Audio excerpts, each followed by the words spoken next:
Welcome to another episode of Maniacal Music Musings.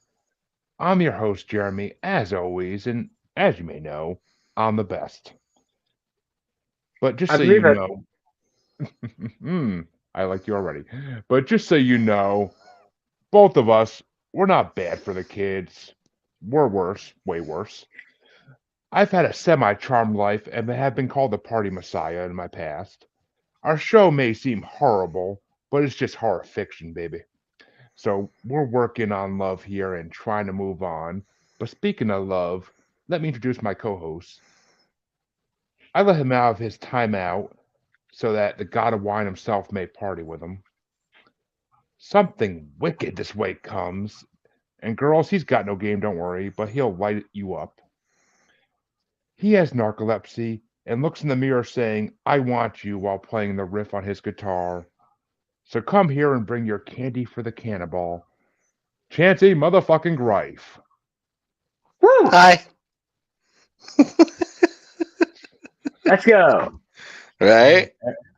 And of course, your musers always bring a guest to talk to. And our guest this week, I am very proud to have on, as we've had a bunch of musicians on lately, and every single one has been a blast to have on. Seem like our kind of people.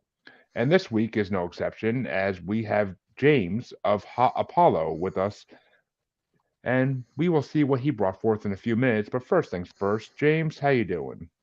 I'm pretty well. Proud to be here. I mean, proud to be anywhere, but here in particular, right now, in this moment, with you two, it's absolutely lovely. Well, we're glad to have you. And why don't you start off by just telling the audience how you got into music? Well, It's a combination of things. From a very early age, I had a knack for writing with a particular interest in poetry, and I also had an inextinguishable desire to just perform in whatever way I could find. Like I was a kid in like grade school who'd randomly like just jump on the desk in the middle of class and burst into song just because I had something in me that I needed to get out. Now that wasn't perhaps the best move. It wasn't the healthiest outlet. But at the time, I just was like had no particular channel for all this energy, and I was just like blasting it out everywhere in whatever form I could find. And then I realized, oh, I can take my lyrics that my poetry and combine it with rock and roll music and be at the front of the stage and jump around like a maniac. And yeah, I thought, oh, cool, there's a job for that. It's called being a rock and roll singer. Let's go. So that was a bit of my journey to get here. well, I'll tell you one thing. Seeing your videos on Spotify today, and some of the songs actually had you in the background and you doing your thing, I could definitely see the jumping around thing. So 100% with you on that, and glad you found a good outlet for it. I mean, it's important we get our energy out and needs out in the world. So I'm 100% down for that, and I can't say I ever had energy like that, but if I did, I would want to do the same thing probably. But I'm just a skinny kid in a fat kid's body. But well, fat man's body, I guess, kind of. But whatever. Uh, yeah. But I guess kind of the opposite of fat man in a little suit. But I mean, kind of the opposite of that. But what I mean, I album still did feel like you? a 12-year-old in like an adult body, so I know the feeling kind of. Yeah, there you go. But what album did you want to bring today? Even though we both know, obviously, but what album did you want to bring, and why did you want to bring it? Even though yeah, that's pretty obvious once people hear the name. But So the one I chose was the debut out full-length album by my band Hot Apollo called Invented Music, and I brought it because it speaks to me on a deep level. In fairness, a lot of the things I write are speaking to myself, at least in part. Um, it's manifesting what's in my heart and seeing how it resonates with the wider world, seeing if any other people are picking up what I'm laying out. But also it's important to me because it's the first full length I produced, um, and it has it's a good introduction to what we are as a band, and I love it. I mean, I'm like I think it redounds upon an artist to be their own biggest fan, and I certainly can't get enough of listening to my own stuff. So have an opportunity to like talk about it in depth on the show with music aficionados like you do. Uh, how can I pass that up? Of course. And I mean, before I let Chancy give his review of it, let me ask you this: do you sing and do guitar, or is it just one or the other? So I mainly just focus on the singing, but I do help with like I write all the lyrics, but I also have a hand in crafting some of the riffs. I know just enough on guitar and piano to help with the sort of music composition, but I'm not actually that great at playing it, and I leave that up to the actual virtuosos in the band. Because Okay. seriously, like I'm the front man, but the instrumentalists in the band are just amazing. Yeah, I was gonna say 'cause, like the picture I grabbed for the thumbnail for this week for with you is like you with a guitar around your neck. So I'm like, oh, is he actually the lead guitarist too, or like I didn't know for sure, but I know I'm like I support him rhythm occasionally, like but maybe like okay. once or twice in a show I might like strap on a guitar just for some variety. But usually, even at a live performance, I prefer to be unencumbered to give greater focus to the aforementioned jumping around like a maniac. All right, I respect that. But Chancy, why don't you give your review of Paul Apollo's album? What do you think of it? I've been actually waiting for one of our guests to bring their own album to the show, so it was kind of yeah, yeah. Wow. Um so I didn't quite realize it until listening to the album, so I'm kind of like, man, what is this? Like, like I haven't heard, like I can't put it anywhere. I can't put anything on it. I can't put it anywhere. Like the first track, I'm like, it sounds like they got Iggy Pop singing. And then, like, a few further ones down, it's like, man, it's like they got the Misfits or something. Like, it's like a compilation of all these different singers. And then I was talking to Jeremy, and Jeremy's like, yeah, I'm pretty sure it's the guest album. I'm like, man, this is fucking crazy. Like, that's awesome. And I was also, uber stoked about the fact that I've been waiting and hoping for someone to just pick their own. Like, no, I'm not going to bring another album. I am an artist. Here's my stuff. Art, please. Please. Well, and one, I not Chancey. I told you it was his. I told you it was the artist. It was our guest's own album right away. I didn't say I think it is because I Oh, mean, well, you know when the me. I guest. don't. I don't. I don't pay much attention anyway. Well, you don't. But I mean, when the guest literally has the email name of Ha Apollo and the band's name is Ha Apollo, you kind of put two and two together. But and I mean, he asked me right away if he could bring his own CD, and I was like, of course you can. Of course you can. I'm like, we've been waiting for that for a while. I mean, I understand like one of the last people we had on who was an artist, like he heard we listened to some of his older like metal stuff from like 10 years ago, and he was so embarrassed about it, and we were like, I but thought it it was rocked. good, but Yeah, we're like, it yeah, rocked. Like, why didn't you want to bring that? Like, it's incredible. Like, I mean, I guess just everybody's their own worst critic, of course. I mean, I am my podcast as well. So, except but for James. James is his own biggest type. Yeah, well, that's the thing. I might be the thing I might be most critical of is actually, I mean, I love my stuff, but in fairness, I also love like everything else. I don't like I look at my own work from a critical eye, but when I'm like consuming someone else's art or whatever, I just take what they give me. It's like, oh, you made this. These are choices I might not have made, but like I'm not here for the thing I made. I'm here for the thing you made. So whatever it is, I'm gonna like enjoy it on its own terms. So I'm the harshest critic on myself, but it's still not necessarily that harsh because I'm actually no kind of critic about anyone else. Like I'm a bit of Yeah, a gourmand when it comes to like other art. It's just oh, cool, this is it. No notes. Like feed me, you know. Um. So, but that's the way it when should I'm be. like, yeah, oh yeah, I think so. I mean, people get so bent out of shape if like some movie they saw isn't exactly the movie they imagined in their head. It's like you can imagine a movie in your own head and actually make that. That's a choice. You're not there for right. that though. But Well, yeah, when I'm making my own stuff, I do uh, try to like finesse it into like the best work I can craft. I'm like very careful about that aspect of things. But then once it's made, I know it's awesome, and I'm not gonna hide that. And also, like, some people talk about like finding old art they've created after years and going back to it, feeling embarrassed. When I like look over like some lyrics I wrote like 10 years ago or whatever, like I'm generally blown away. It's like, oh man, I forgot I wrote this. This is awesome. I love this. Um, so yeah, that's how I approach art anyway. I mean, well, we won't get into movies, I think, that were horrible conceptions of the actual literature they came from, but we won't discuss Stephen King movies on this episode because we'll be here for 3 hours. But for That's another example, show though. I'd be up for that show too. Maybe not Stephen King. I don't know much about him, but in general, we can talk about movies oh, sometime. I mean, we could talk Harry Potter for fucking hours too. But Ooh, yeah, exactly. But see, I kind of went along the same line when I started listening to your album this morning because I listened to your album this morning on my way to get cigarettes and coffee before work and all that, and I was like kind of like I originally listened to a few tracks like here and there when I was trying to pick my own selection for this week, and I'll get into that when I get to my CD, but because that was another road completely.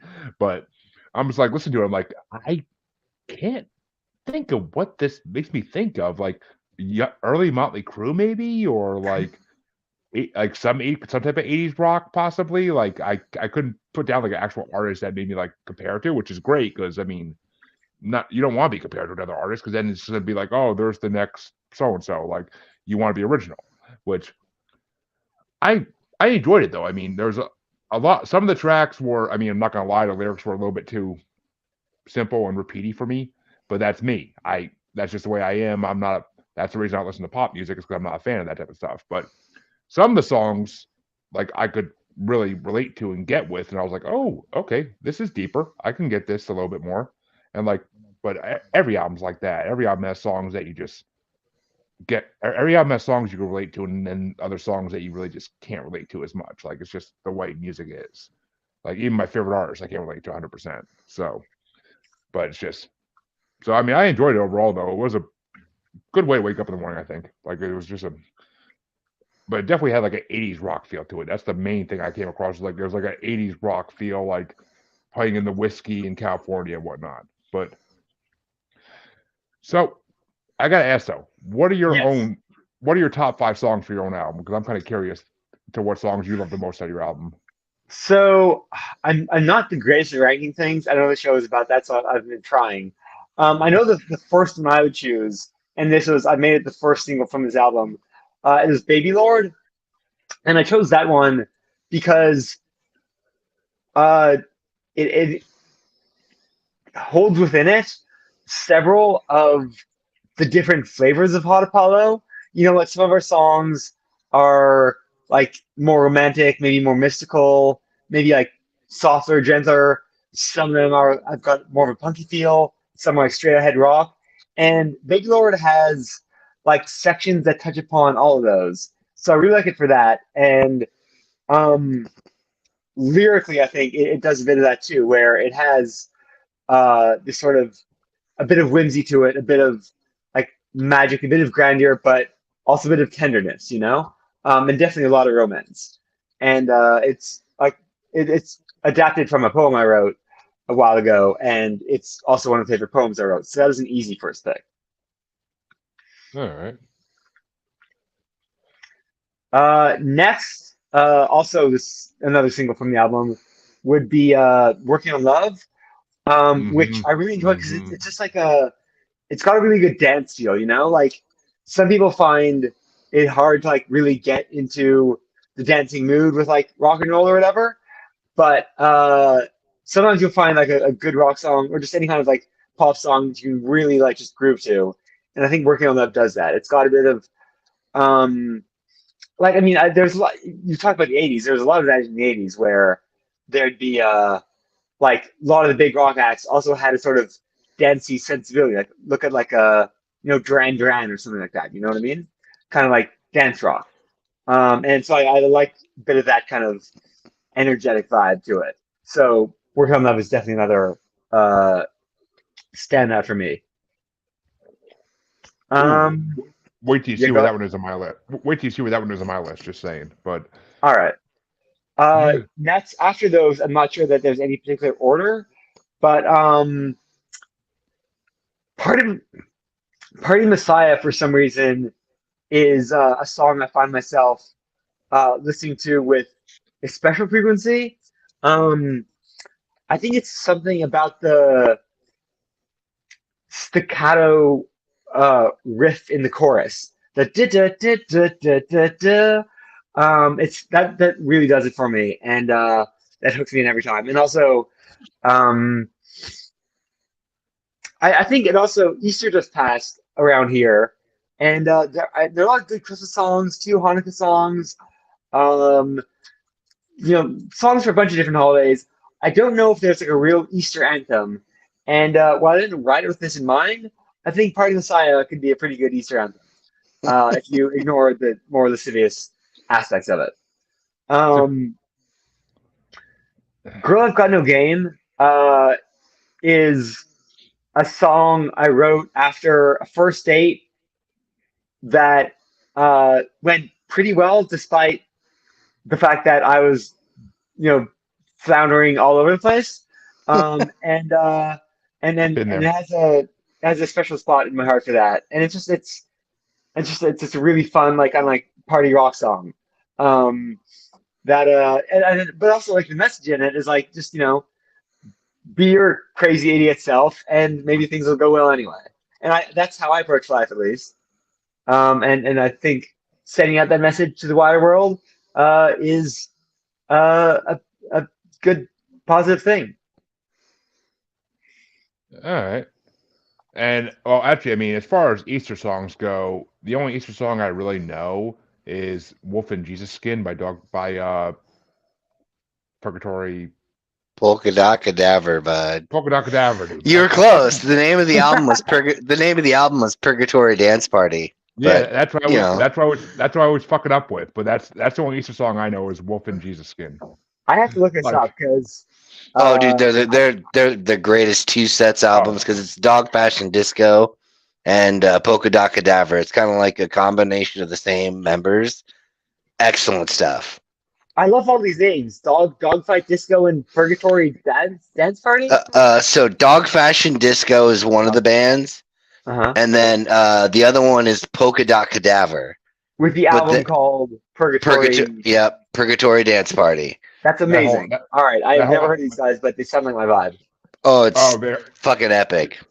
Chancy introduced me to them like our fourth episode, and I figured I've loved them since. But yeah, I mean that's the only Easter song that I ever could think of, though. But they do a lot of satirical stuff. Like one of their songs is called "Last Call at Jonestown."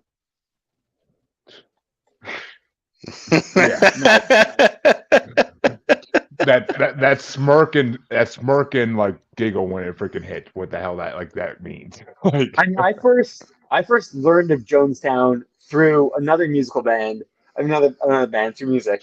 I liked the band, the Brian Jonestown Massacre, but I didn't understand the name beyond the reference to the Rolling Stones, and that's when I decided to look up Jonestown and see what that was about. So that was full circle almost. Oh man, that's one of those things you got to be ready for. Yeah, I mean, just be ready for it and just learn never to drink someone else's Kool-Aid. But Chancy, what were your top 5 for Hot Apollo? For me, number 5 was "Girl, I Got No Game." I mean, actual factual. I got no game. I got nothing. Number 4 was "Week of You." Number 3 was "Hell for the Letters." I really enjoyed that one. Obviously, Party Messiah, like you were talking about that staccato, that fucking guitar riff, fucking catches you every time. I'm a sucker for a good hook. And then for me, number 1 was "Time Out." I liked "Time Out" a whole lot. Yeah, it was well, okay, I'll wait till I get to mine. But yeah, I'm not gonna. I keep trying to give away mine like ahead of time, and I don't know why. But I just like have to keep like being like, "No, Jimmy, shut your mouth, not yet. Get back in your corner." But I mean, my number 5 was "Party Messiah" because I mean, I kind of got like the ironic vibe behind that song, and I freaking the title especially, and I thought it was a good song overall. I like the beat in it. Number 4 was "Light Me Up, Lady," because like I kind of can get like the meaning of that to some degree. Like it just made sense. And number 3, of course, is "Girl, I've Got No Game," because yeah, I mean, you can ask my wife, I got no game. So yeah, And it worked out. but That's my point. yeah, you don't have to have game always, but you just have to be good. But number 2 is "Timeout," which I did love. That was a great way to open the CD to begin with. Like as soon as the CD started, I was like the guitar right away got me, and that the guitar on this is what kind of led me to what I picked. But we'll get to that in a bit. But and number 1 for me was "Working on Love," because I totally dug that. It reminded me of like a '80s hair metal like classic ballad. Like I mean, maybe do another version of it with like a female singer on it as well. Like it'd be amazing. Ooh. Yeah, I'd be up for that. If you know any like who want to collaborate, I'm up for it. I I'm mean, definitely like we interested in sort of like remix, re-envisioning of songs too. I haven't done like a lot of that, but like it is something like I'm open to because it always tends to produce interesting new art, I mean variations on the theme kind of thing. we interviewed we one of our first musicians on this show was a pop star named Gigi Rowe.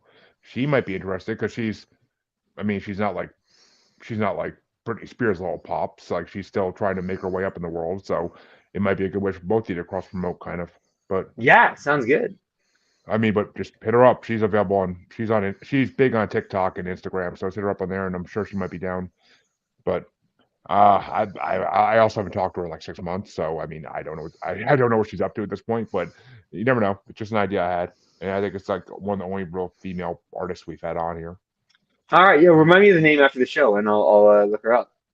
Yeah, and her music was pretty damn good actually too. I enjoyed her songs to some degree, and they were featured on some Netflix shows last summer. So I'll say.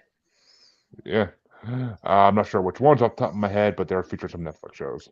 But all right, well, Chancy, I think we'll go with your album next, as it's kind of like moving up the scale from to Oh, can extremist. I guess which album was chosen by which one of you?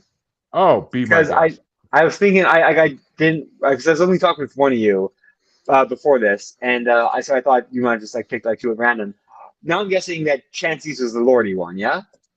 Nope. Oh, That's all twice. right. That's twice this has happened now. That's fucking hilarious. Oh my That's god. awesome. I was waiting for that. I was waiting for you to say that. Like I was just waiting for it. I had a feeling. I had a feeling when they were like, "Oh yeah, let me take a guess." I was like, "Oh, yep, here we go again." All right. I'm a Well, I'll tell notoriously you, poor judge of character, so Yeah, no, Chancy, you it's know that. perfectly. Yeah, it's Chancy, great. Lordy's not as bad as Scum, so you can't be No, that easy yeah, on this one. you're right. It is not as bad as the other one because the other one was bad, and then it's like, how the fuck are you gonna think that's me? I can understand why No, you would have thought that was me. That's a logistical reach. I mean My I can see why they thought Scum was you too, but yeah, we won't get into that. So my album that I chose was actually the debut album for Third Eye Blind. And the biggest reason that I chose, well, I usually will go through and I'll hit like shuffle play. I have a ridiculously long list of music on my YouTube music list. So 9 times out of 10, I'll get, the guest's album, Jeremy will tell me his album, and then I'll just start shuffle through to see what kind of locks in the closest to it. And I was basically trying to find something that would match your album. And I was like, man, I guess I could open up I was going to go back into the classic rock, like into the vault, back into the 70s, 80s, stuff like that. And I was like, well, I'll go one more time. And I was bam. And then How's It Gonna Be came on. I was like, you know what?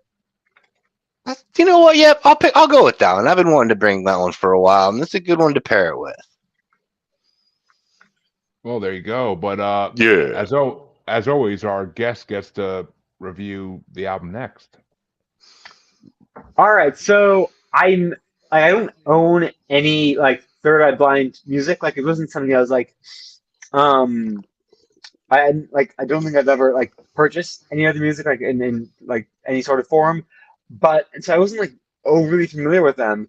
But I was listening to the album, and the song that stood out to me most was "Semi Charmed Life," and I thought, oh wait, I know the song somehow. Like I've heard the song so much over the course of my life, and whenever it's played, I've enjoyed just like hearing it, but I never knew what it was. I never like thought to look for it. I never knew the name of the song or the band, but all right, now I know it's "Semi Charmed Life" by Third Eye Blind. So that was the one that really stood out to me.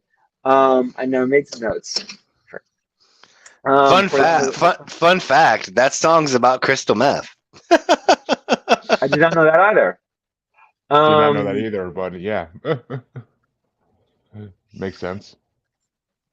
and so the rest of them hit me more from a sort of like lyrical or thematic standpoint. Um, Narcolepsy was the next one because when I was a kid, some people thought I had narcolepsy. I had this thing where I'd fall asleep in class too much, and some people thought it was that. But like much later, it was discovered to be a consequence of epilepsy that prevented me from getting enough sleep like at night, so I'd fall asleep in class. But yeah, because of that, it made me like I was listening to narcolepsy, and I flashed back to that earlier misconception that surrounded some of my early schooling years. All Um, right. Well, before you do your top five, let me get my review in, so Chancey can give us his own top five first.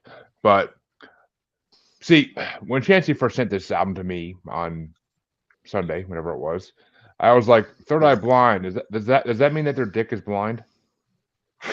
Like, like that? Like I hear Third Eye, that's what I think of. But I think of like a chakra. Right? Mind's Eye. That's the Mind's Eye, not the Third Eye. Prying open my Mind's third. eye It's is the the third third eye. eye. It's another eye. Yeah. Yeah, I dude. call it the Mind's Eye. My third eye is All down right, there. what? But So we're ranking all these songs. Where do you rank eyes? Like I think we need your ranking of eyes. Like which is number one, which is number two, which is number five. Like I if we're mean, saying that every orifice is an eye or whatever, like I what's the mean, order? I'm right-handed, so my right eye is number one. So yeah, that's simple. But All right. from there, just one, two, three, and then Mind's Eye. That's I don't count that as an eye. I count that as a portal. But You said, but I mean, all of them are portals to something. I mean, I don't know. It was a joke I made to Chancey. I thought was pretty fucking funny. But All right. but yeah. See, I knew Third Eye Blind. I knew the band. I just never really listened to any of their music like specifically. But I knew I had to know at least one or two of their songs. And I'm like, oh, watch. Chancey's gonna give me a CD with none of the songs I know on it because he does it all the time. But and then like I was pleasantly surprised that wasn't the case with this one.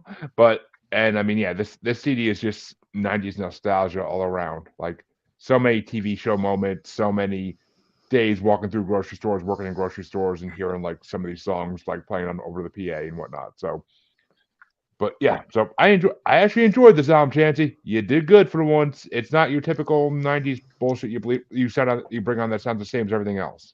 So, fucking Bush. But what were your top five in your seat, Chancey? Well, let's see. For mine, number 5 was London. I don't know why, but something about it just really kind of reached out and grabbed me. God of Wine was number 4. Ooh, Well, you know. we know.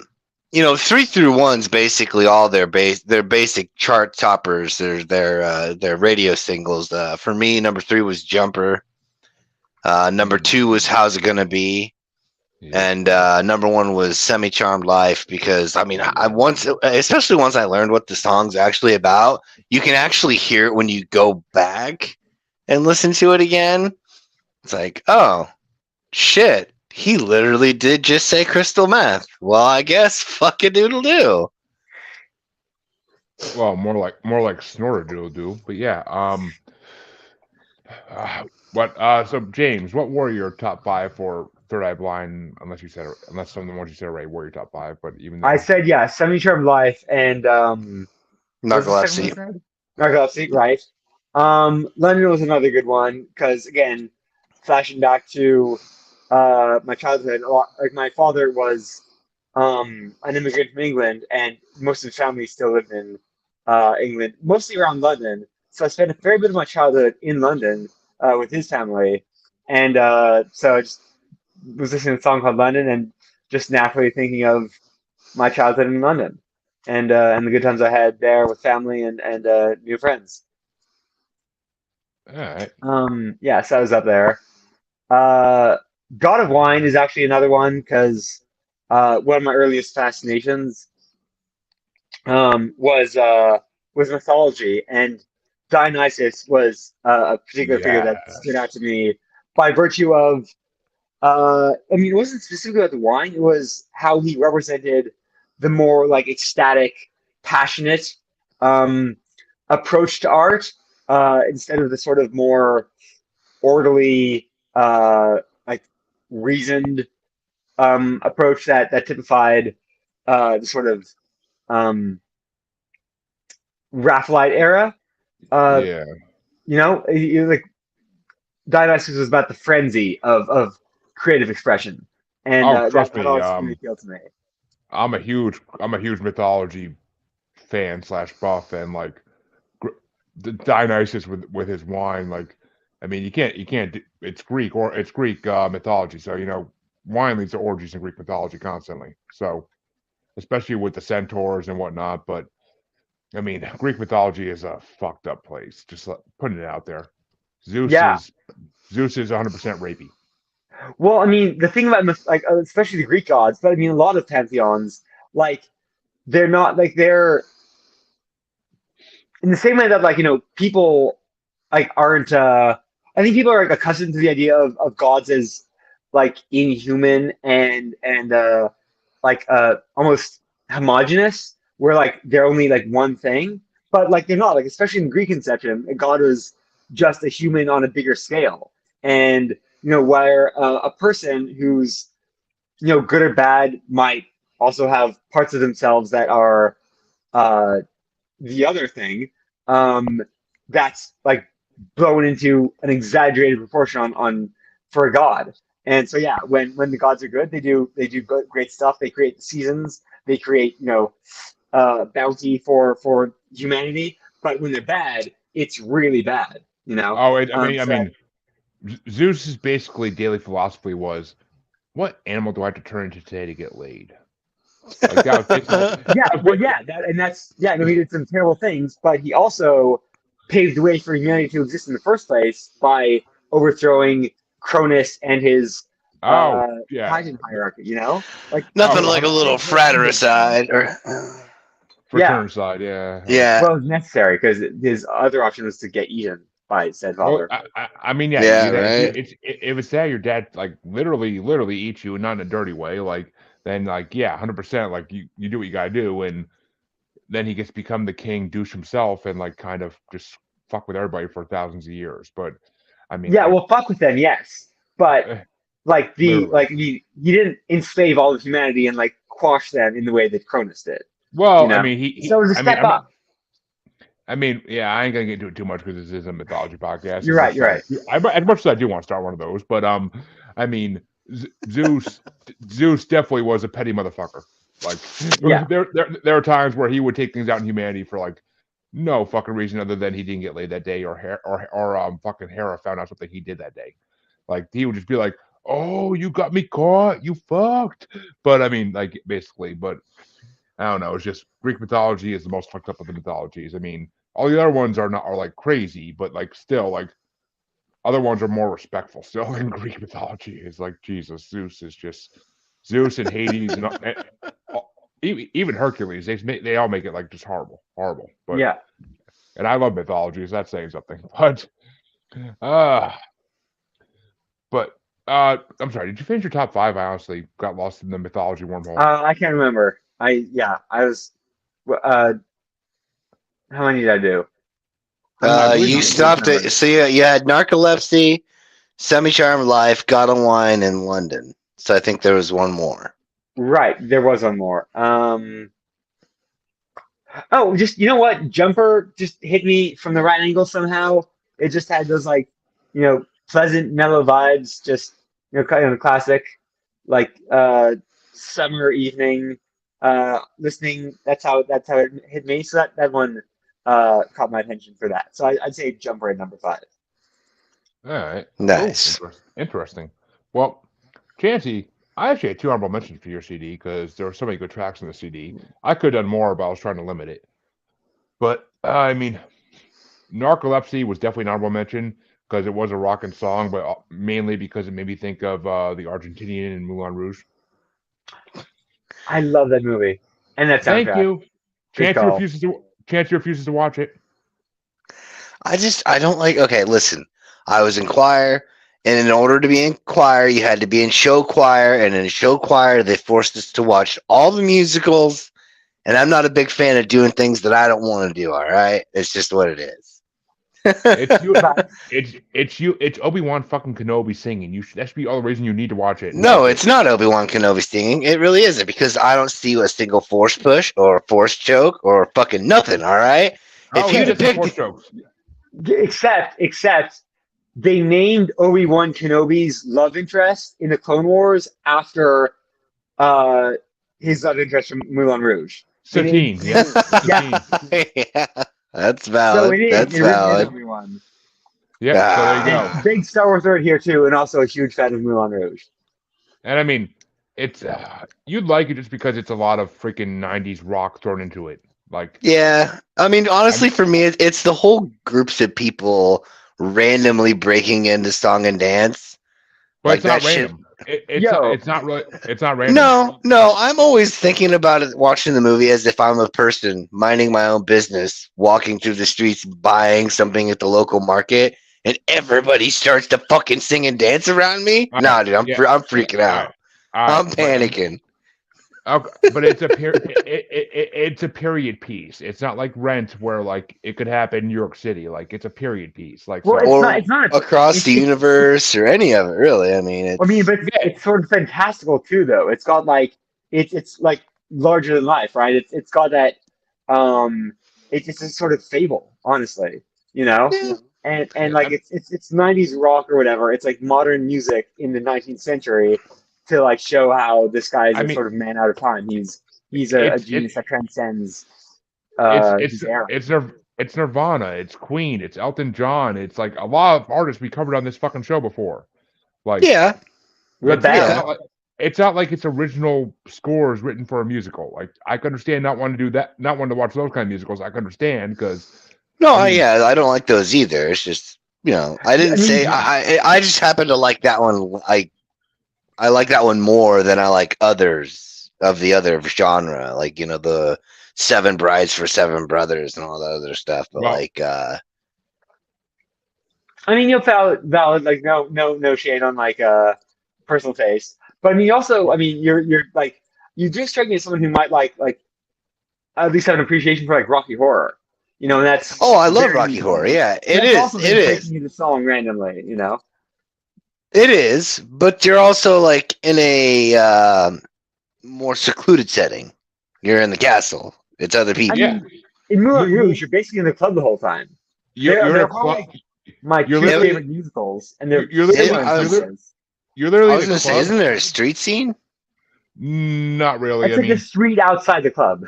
Yeah, my bad. You're literally in the Moulin Rouge the whole time, or you're in the apartment across the street from the Moulin Rouge. Like it's the Devil May Cry of musicals, basically. You say it's the Devil May Cry. It's the Devil May Cry 3 of musicals. Okay, I was gonna say you better pick the right one, cause I think Rocky Horror is Devil May Cry 1. Moulin Rouge is the Devil May Cry 3. Fair. The last thing I'm gonna say about that, Chancy, is watch it with also, Casey. the Navon and you'll get watch it with Casey, you'll get laid. I mean, I don't need to watch a musical with her just to get laid. Like that's not that. I don't know. Oh, it's not like I have to leave a trail of breadcrumbs. Like, ooh, piece of candy. Ooh, piece of candy. Like, what are you talking about? Mr. Stud over here doesn't need a musical to get laid. Must be nice.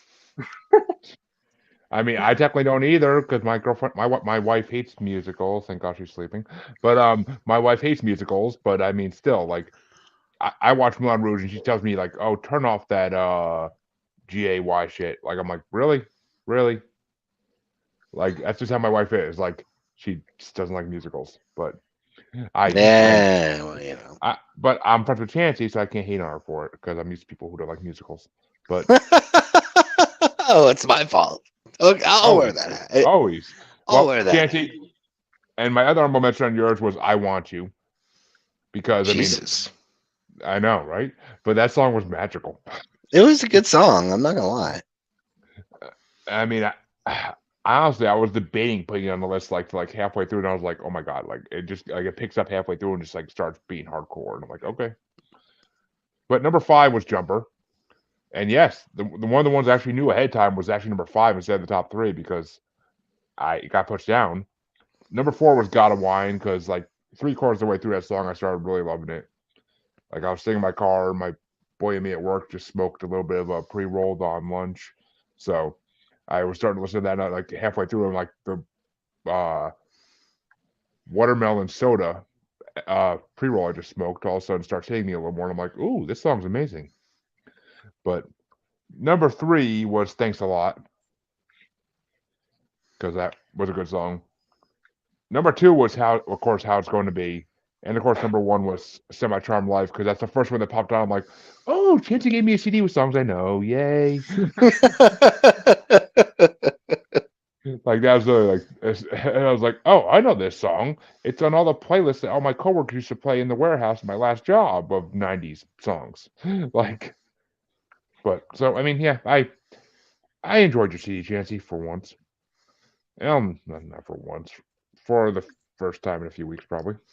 I think. Hey, I'll take it where I can get it. Well, we know this. We know this. But and yeah, so James already guessed what CD Chancy brought, and he guessed wrong, so he knows what CD already I brought. But for those of them who haven't been in the know for the last couple days, the CD I decided to bring was, and I picked this solely because of the guitar in your album, and like I'm like, all right, I need a CD that has amazing guitar throughout the whole CD. And so I brought Lordi's To Beast or Not to Beast album because I also felt bad about the last Lordi CD I brought on a couple weeks ago, and where Chancey said it was all about forced relationships.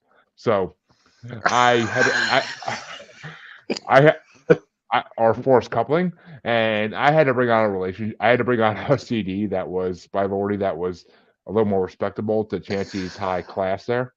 So I am not high class. I just can't. It's just one of those things where if I see the open door, I'm gonna be like, "You do know this whole CD is about this, right?" and yes, the CD was a little Zeus like, a little rapey, but I mean, Lordi's Sexorcism is still a damn good music CD. But I brought To Beast or Not to Beast of this one, which is one of my favorite Lordi CDs by far. It has my favorite Lordi song of all time on it. That's why I had to bring it. And honestly, I love Lordi, as anybody who listens to the show religiously knows, because this is like the 4th time I brought them, I think, or 3rd. Oh, at Actually, least, 4th. yeah. It's 4th. It's 4th. Yeah. First CD, 3rd CD, Sexorcism, and then this CD. So yeah. But so I mean, I love Lordi. I think they're one of the greatest things ever to come out of Finland besides Nightwish. But actually, no, they're not from Finland. I don't know. I never know where they're from. I always want to say England. I always want to say USA. I don't fucking know. I'm But pretty sure it's somewhere in Scandinavia. So Finland's close. okay. Oh, Probably Norway, if I had to guess, honestly. well, But I'm not good with geography either, so just whatever. because they are Finnish. I was fucking right. There I go Alright, down myself. cheers. There I go down myself again. I'm amazing, but I'm the best, like I said. But yeah, I saw those eyes, Chancy. But yeah. So Lordi, I had to bring this one. It's one of my. It was one of my favorite CDs they put out. I was already a huge fan of them by the time it came out, but when it came out, like the first day I literally bought it FYE, like the first day it came out, or on maybe it was an Apple Music, I don't fucking remember, but I bought it somewhere and I listened to it the first day. I was like amazed by how good the CD was, so I had to bring it on. And the guitar is what made me match it to your CD. But What do you think? What did you think of Lordi James? If you haven't heard him before. So I had heard Lordi before.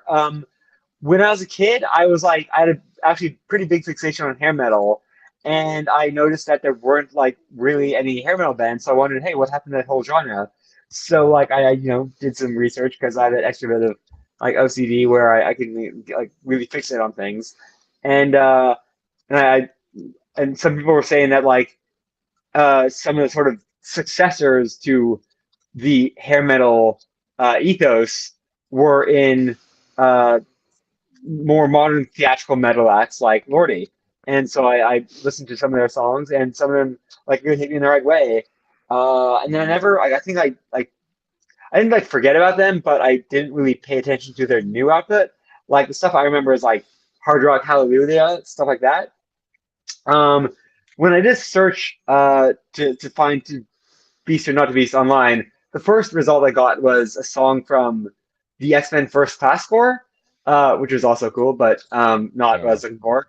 But then I finally did find the right album, and the first song that really stood out to me was uh, "Not Bad for Kids," which initially like spoke to uh, this the idea that art of any kind doesn't need to be uh, forbidden or prohibited um, beyond a certain age. Like the right person can find good stuff in the right music at any time.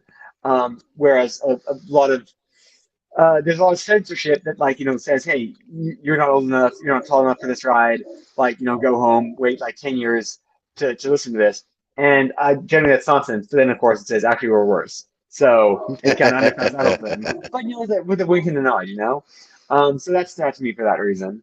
All right. Nice. Um, Well, I mean, just save your top five for a minute now, but for a few minutes now. But was that was that all your review, or did you or you already? I didn't know if you were going to your top five. I just wanted to oh stop you no, before you I'm hit that very. that was the first of my top five.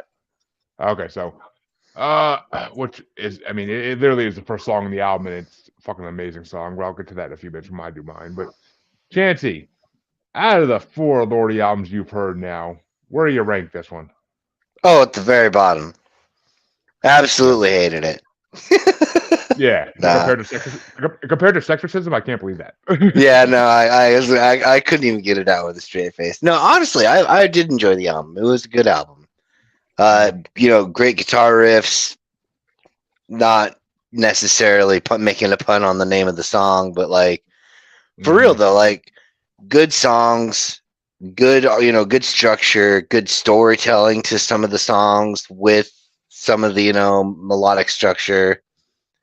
I really did. I enjoyed it. I can't. I didn't get any honorable mentions out of it or anything like that. But I was easily able. Well, that's not true. I did technically get one.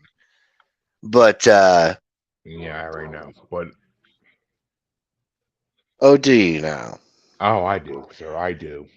Okay, fair enough. But yeah, no, I honestly, yeah, I really enjoyed it. It was. I waited to listen to yours last, mostly just because I didn't have to listen to mine at all, and I was like, okay, I gotta find, I gotta listen to the Hot Apollo here so I can find something to match it. Just gotta find that match. Right.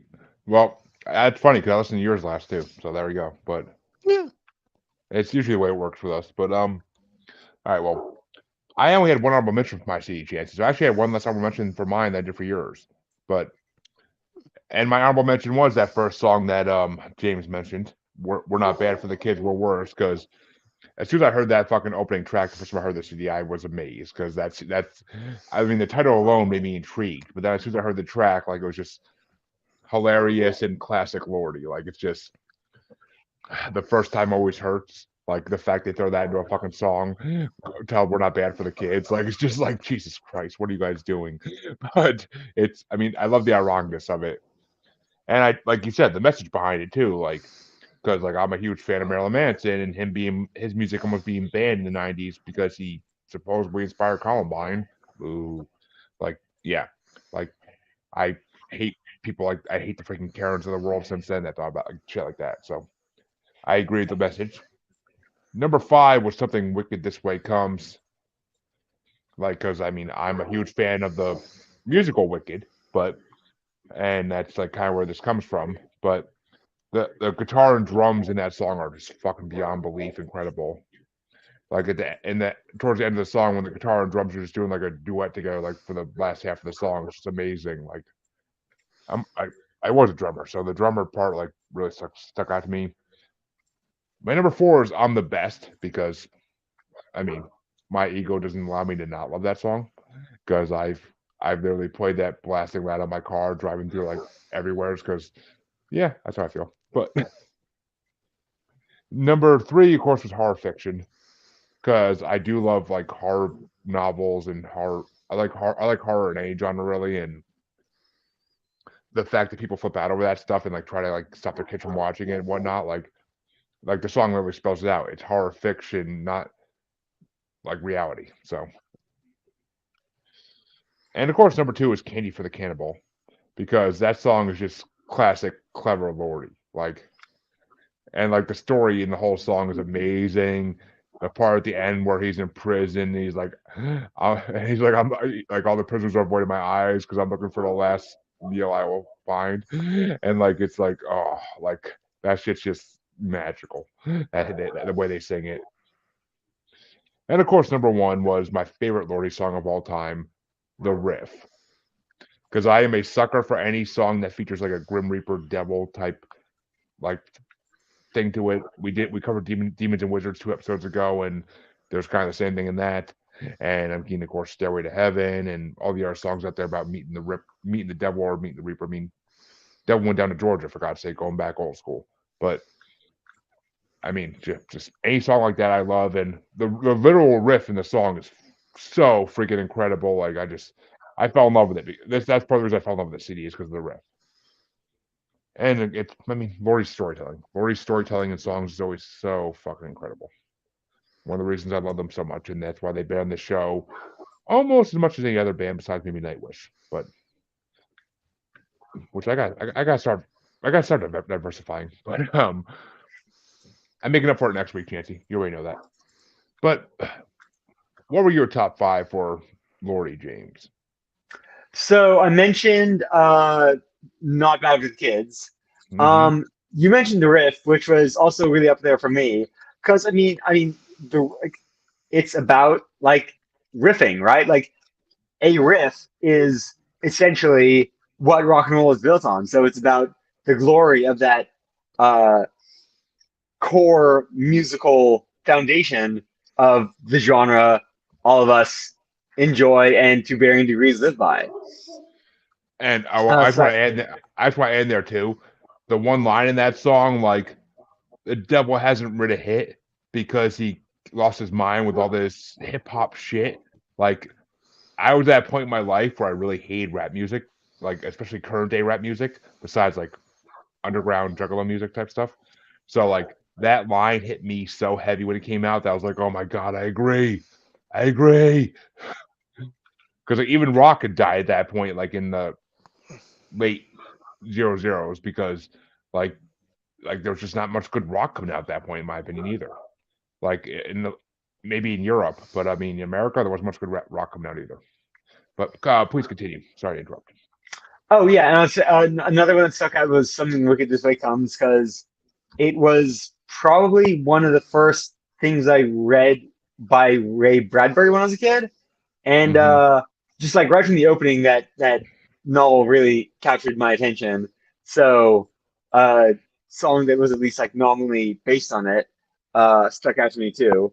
You mentioned uh, Candy for the Cannibal, which, as you know, when I was a kid, I had a pretty big sweet tooth, so that stuck out to me. That caught my attention too. And as you said, like a lot of clever lyricism throughout.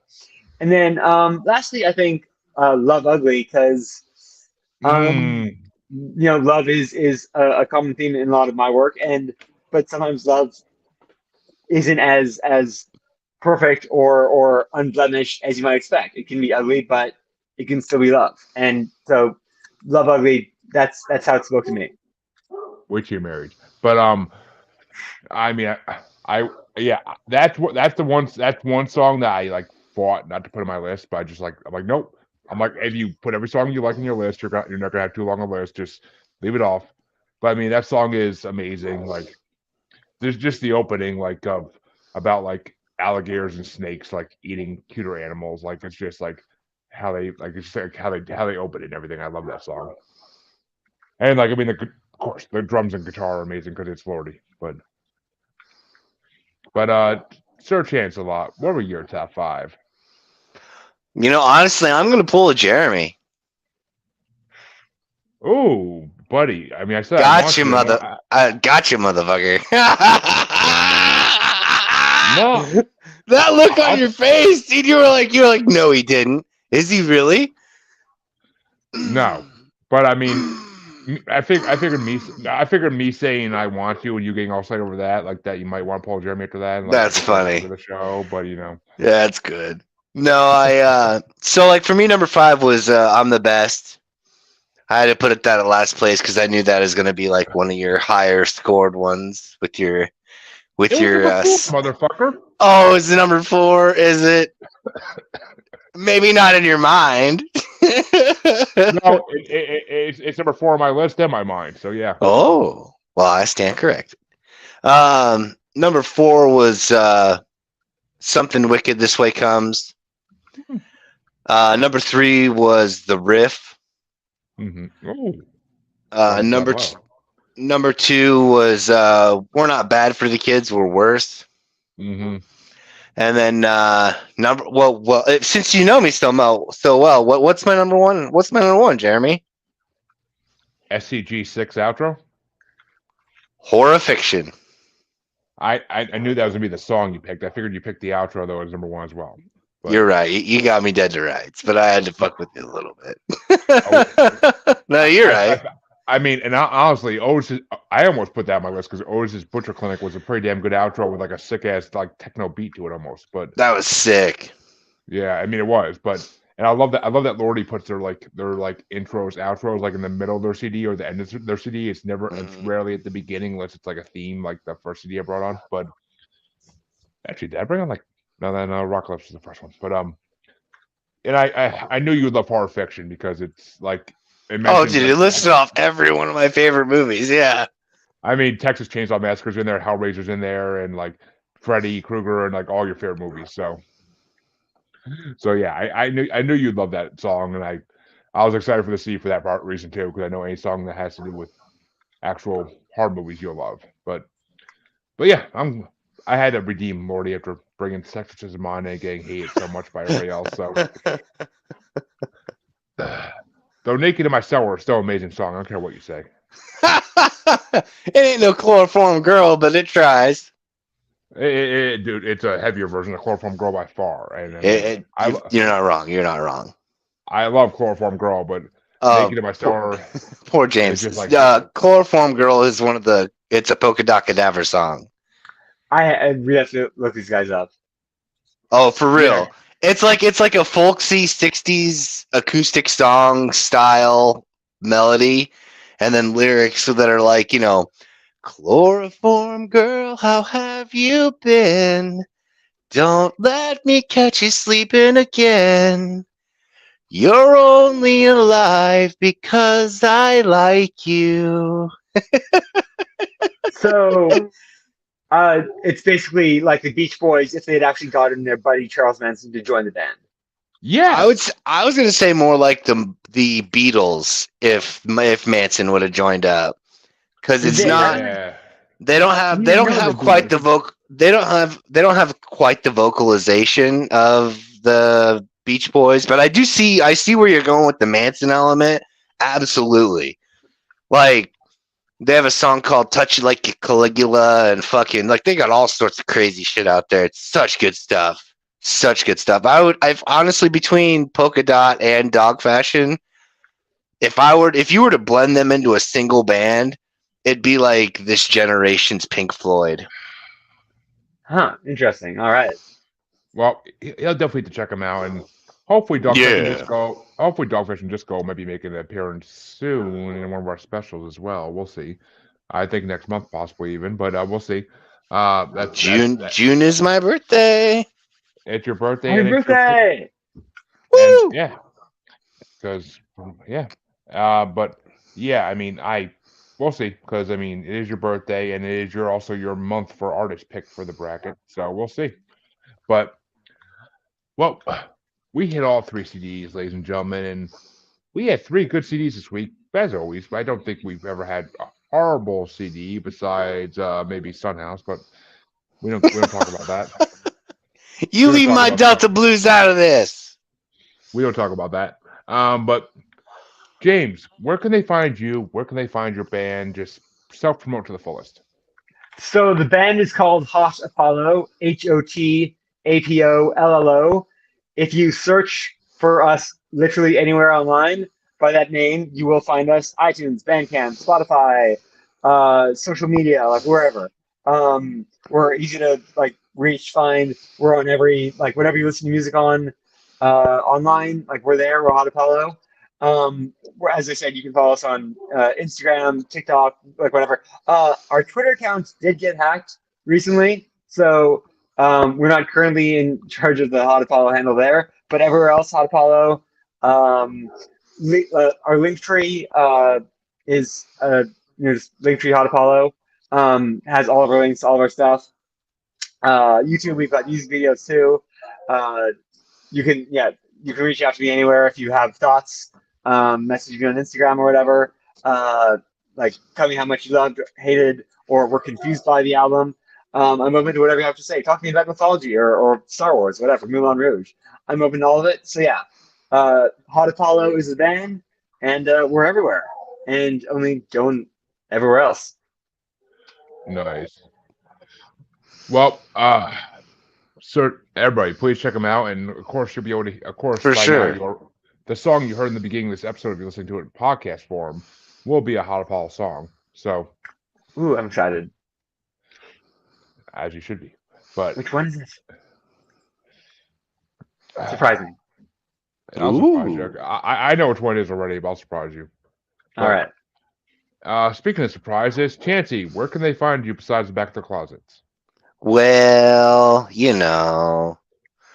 why you gotta give all my good hiding spots away, dude? Seriously. I apologize. There's the Book of Faces under my name. Instagram and TikTok is the Red Eye Roundtable. Twitter is Red Eye Table because apparently you got to pay by the syllable. Fuck Jeff Bezos. Wait, what? I think that's the wrong one. Elon, whatever the fuck his name is. Well, fuck Jeff Bezos too. Yeah, okay, fuck it. Why not? We'll make a whole random goddamn. now. Yeah, we'll just make a whole goddamn fuck them. But anyway, as far as socials go, that's pretty much it for that. Maniacal Music Musings every Tuesday. The Void, the dark recesses of your nightmares. All the fun places the kids like to hang out these days.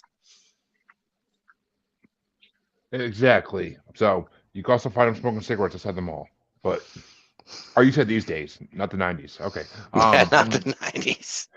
But you could find both of us on Facebook as Paranormal Normal / Maniacal Music Musings podcast with an S Facebook group. And when I say this time, I mean it. Name change coming soon. And you can find us on Twitter and the Gram as that Juggalo Bastard. You can find us on TikTok as that Juggalo Bastard Podcast.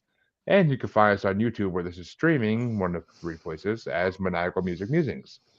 And please be sure by the time this episode drops, our Ice Cube bracket will already been live, hopefully, and we'll be coming up with our Will Smith / Jeremy's birthday bracket. So we'll be getting jiggy with it in the summertime. So Good time to get you with it.